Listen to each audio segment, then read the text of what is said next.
찬송가 453장 드리겠습니다. 453장입니다.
성경 말씀은 갈라디아서 1장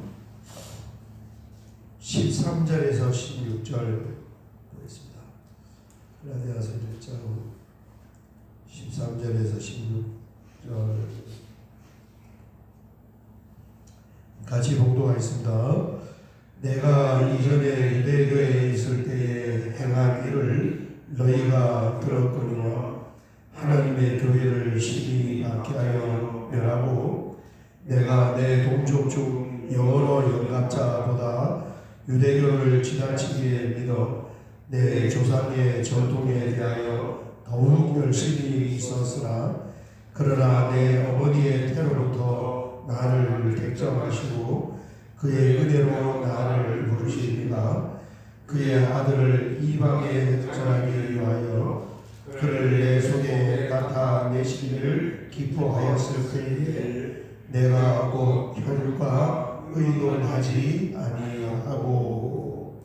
아멘. 16절까지만 같이 보았습니다. 오늘이 12월 26일, 이제 며칠 안 남았네요. 올해도 1년 동안 참 지나고 보면 많은 일들이 있었고 또 영적으로도 유익한 일도 많이 있고 또 코로나 때문에 여러 가지로 어려움을 겪었던 일들이 이제 하나씩 자리를 잡아가면서 한 해를 기도로 마감하고 또 새해를 기도를 열 때 하나님께서 주시는 풍성한 은혜들이 더욱 넘칠 줄 믿습니다. 아멘. 성탄절을 통해서 이제 우리가 어제 보냈는데 이 성탄을 가만히 묵상해 보면은 참 굉장히 은혜스러워요.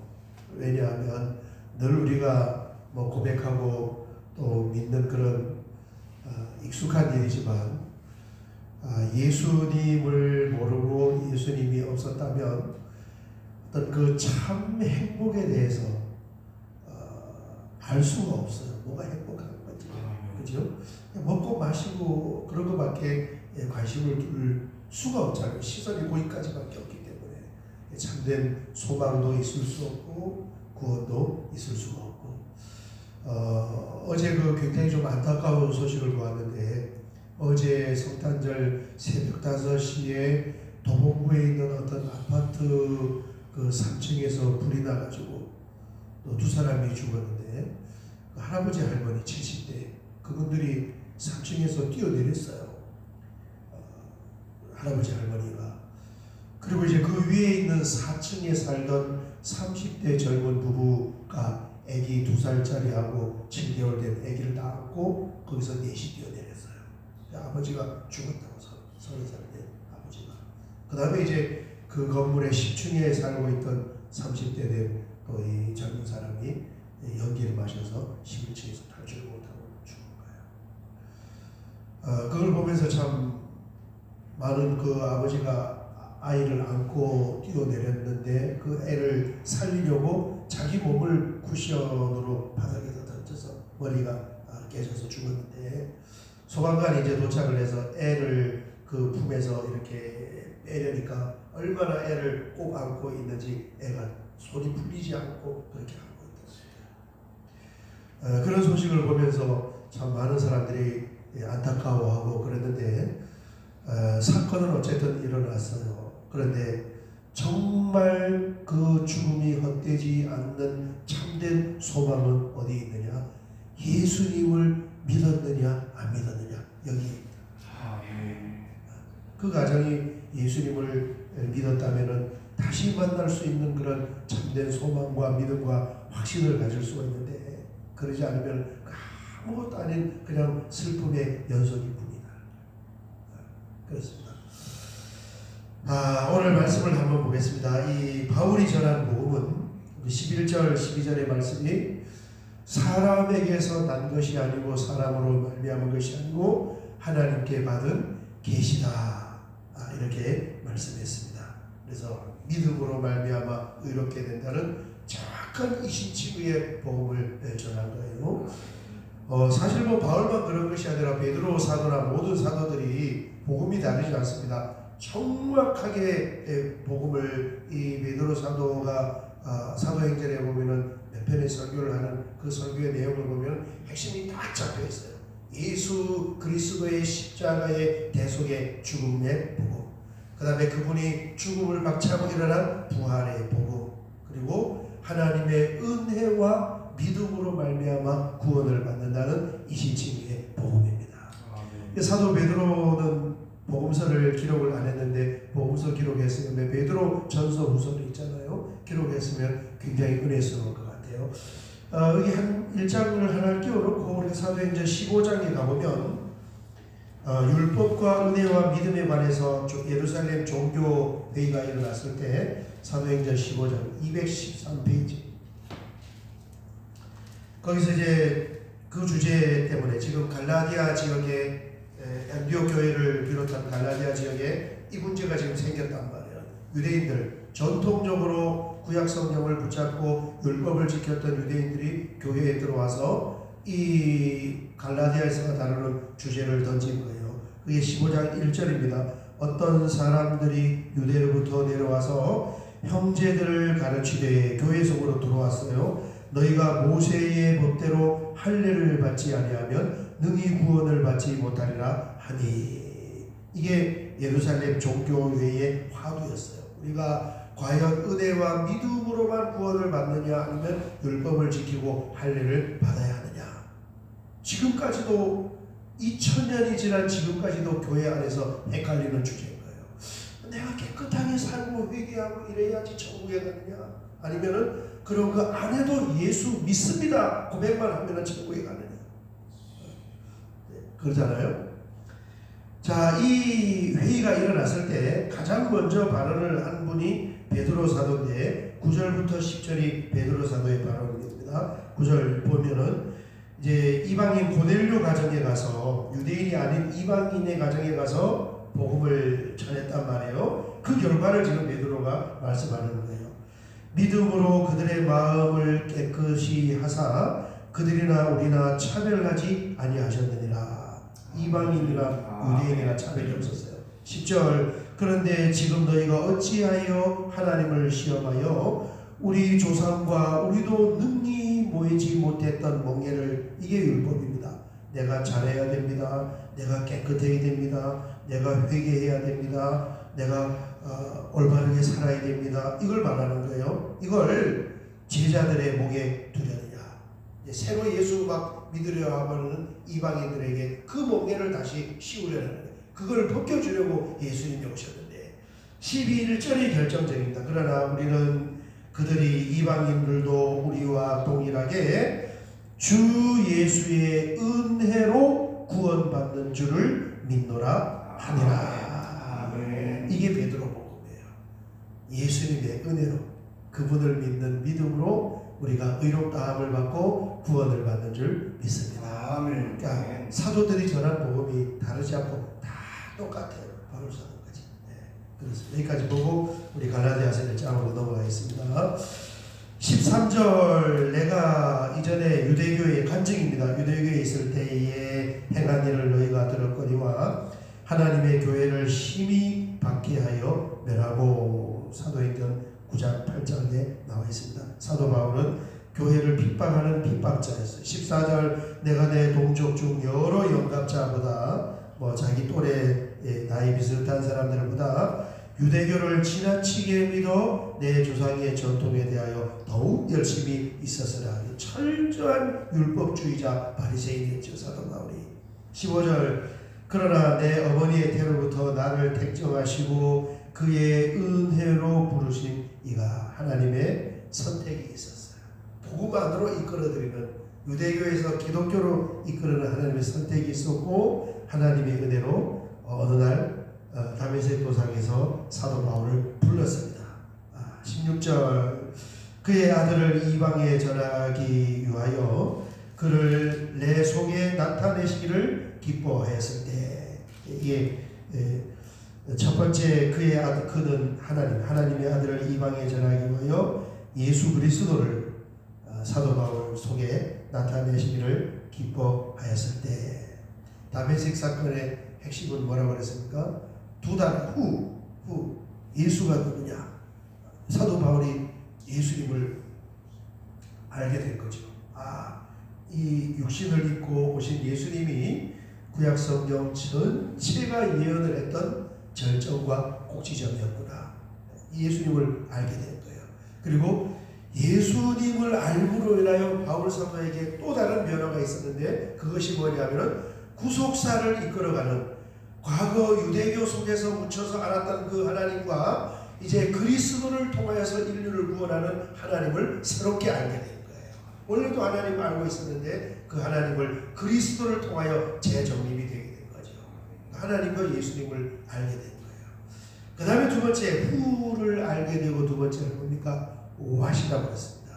이제 그 주님을 만난 나는 무엇을 하면서 살아야 할까? 자기 자신의 그 사명을 정확하게 보게 된 거예요. 바울의 사명은 뭐였습니까?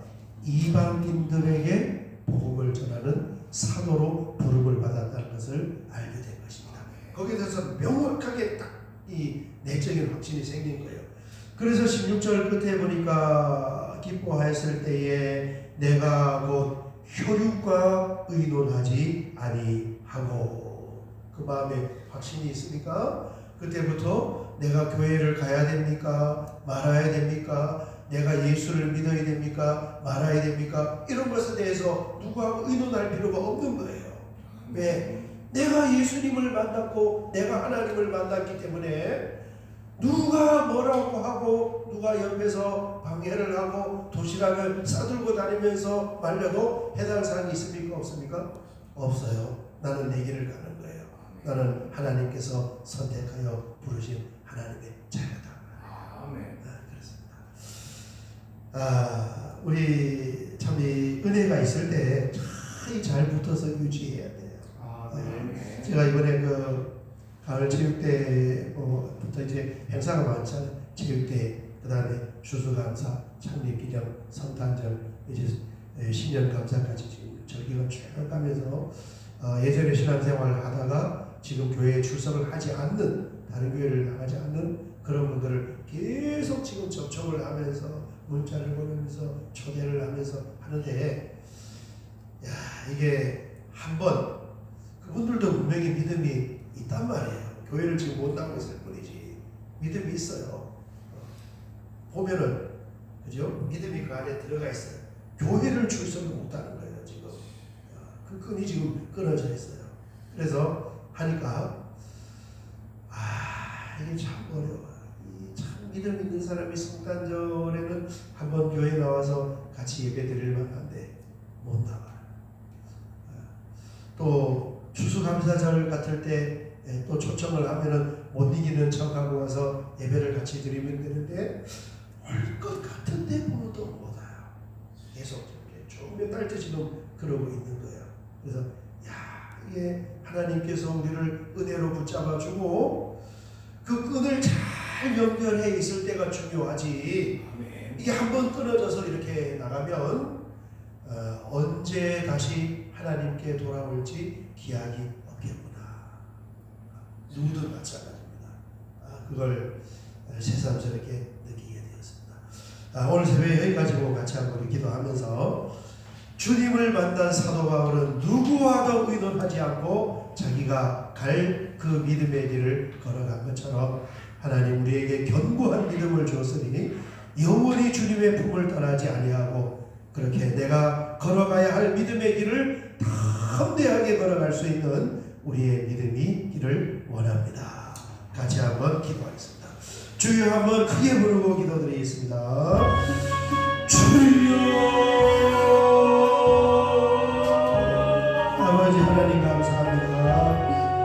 오늘 아버지 하나님 이제 며칠 남지 않은 우리 2023년 12월을 하나님 저희가 보내면서 이렇게 새벽을 깨우며 주님 앞에 나와 함께 예배드리고 함께 기도할 때 주여 주여 우리 가운데에 성령으로 역사하시고 진리로 역사하여 주셔서 하나님의 놀라운 은혜가 되겠습니다.